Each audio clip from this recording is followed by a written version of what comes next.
Olá pessoal, meus irmãos, minhas irmãs, Deus seja conosco. Na série Paradoxos, hoje trataremos acerca do aparente paradoxo contido no capítulo 6, versículos 38, 39 e 40, onde, se qualquer te bater na face direita, oferece-lhe também a outra. Tratado também no Evangelho segundo o Espiritismo, capítulo 12, amai os vossos inimigos. Para este vídeo, utilizaremos como fundo musical do musicista dinamarquês Niklas Schmidt a música The Journey to Denmark, ou, em bom português, Viagem para a Dinamarca. Bom frisar que a fé espírita imprescinde de raciocínio. Entretanto, com bases fortes, numa razão, com os amorosos olhos da caridade. Ao estudo reflexivo deste gnóstico espírita em Jesus, que a mim próprio denomino. Aos olhos do comum, da humanidade encarnada, hedonista e crente que a vida deva ser vivida como se não houvesse amanhã, e não acredita na pluralidade de vidas, torna-se um verdadeiro paradoxo, uma contradição mesmo, ao receber essa boa nova em notícias sobre oferecer a outra face. Vejamos o versículo 38 do capítulo 6 do Evangelho segundo Mateus. Ouvistes que foi dito olho por olho e dente por dente. Raciocinemos esse dizer de Jesus. Ouvistes que foi dito. Não se trata de conversas entre pessoas, pois as Escrituras Sagradas precisavam ser memorizadas por todos, e o dizer olho por olho e dente por dente antes fora mencionado em Levítico, capítulo 20, versículo 24, o terceiro livro do Pentateuco mosaico, que se utilizara do Código de Hammurabi, o mais antigo e conhecido código de conduta que se tem notícia, cujo original, codificado numa coluna de mais de 2 metros de altura, encontra-se atualmente em Paris, no Museu do Louvre. Versículo 39, deste mesmo capítulo 5 de Mateus. Eu, porém, vos digo que não resistais ao mal. Mas se qualquer te bater na face direita, oferece-te também a outra. Novamente, raciocinemos a fala do Nazareno Mestre Jesus.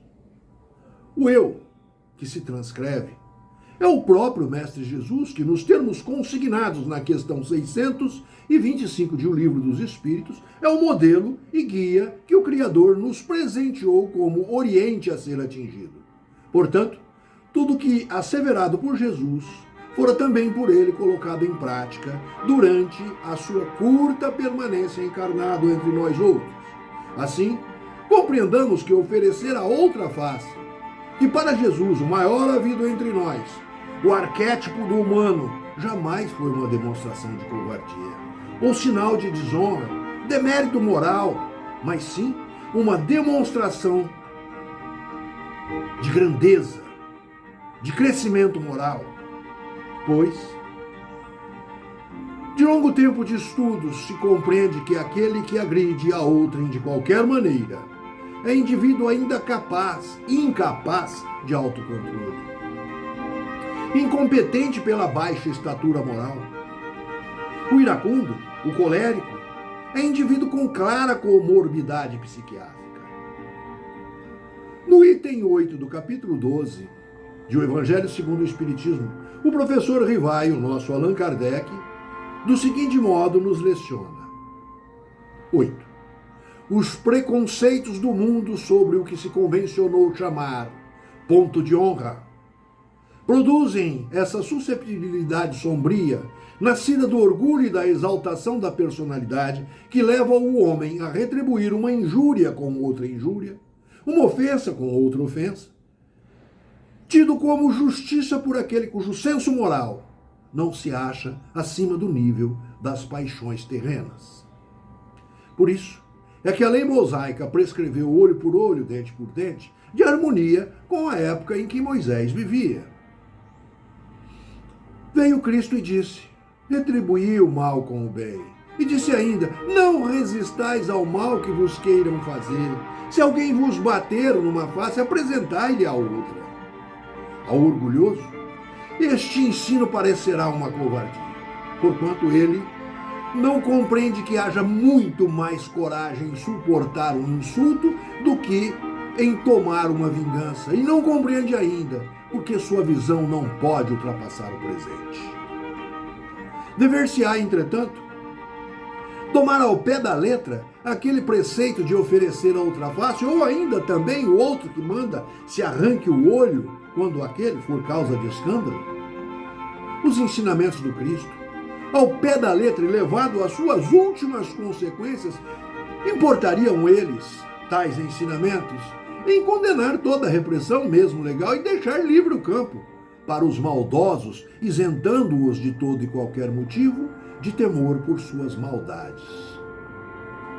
Se lhes não pusessem um freio às agressões, bem depressa todos os bons seriam suas vítimas. Por isso, o próprio instinto de conservação, que é uma lei da natureza, obsta a que alguém estenda o pescoço ao assassino. Enunciando, pois, a máxima de oferecer outra face, não pretendeu Jesus interdizer que não devamos nos defender. Todavia, condenar a vingança ou ao violento ataque, a desmedidas reações, dizendo que apresentemos a outra face àquele que nos haja batido numa, disse, sob outras palavras, que não se deve pagar o mal com o mal, que o homem deve aceitar com humildade tudo o que seja de molde a lhe abater o orgulho. Que maior glória lhe advém de ser ofendido do que ofender, de suportar pacientemente uma injusta, do que praticar essa injustiça? Que mais vale ser enganado do que o enganador, arruinado do que arruinar a outra?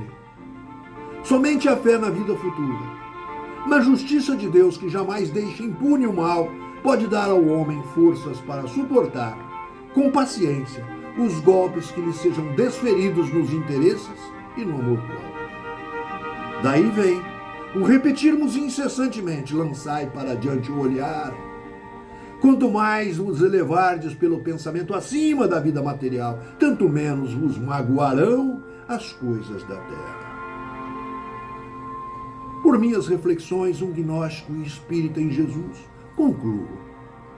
Allan Kardec, nessas reflexões, nos demonstra que o ato de oferecer a outra face não é nenhum ato de covardia, porque nós outros, secretários da doutrina espírita, crentes que somos na pluralidade existencial, ou seja, que haverá como houveram outras vidas, que reencarnamos, somos cientes de que aí reside a justiça divina, pois nessa vida um rei, noutra vida humilíssimo reinol, ou nesta vida um catedrático e noutra um pequeno aprendiz.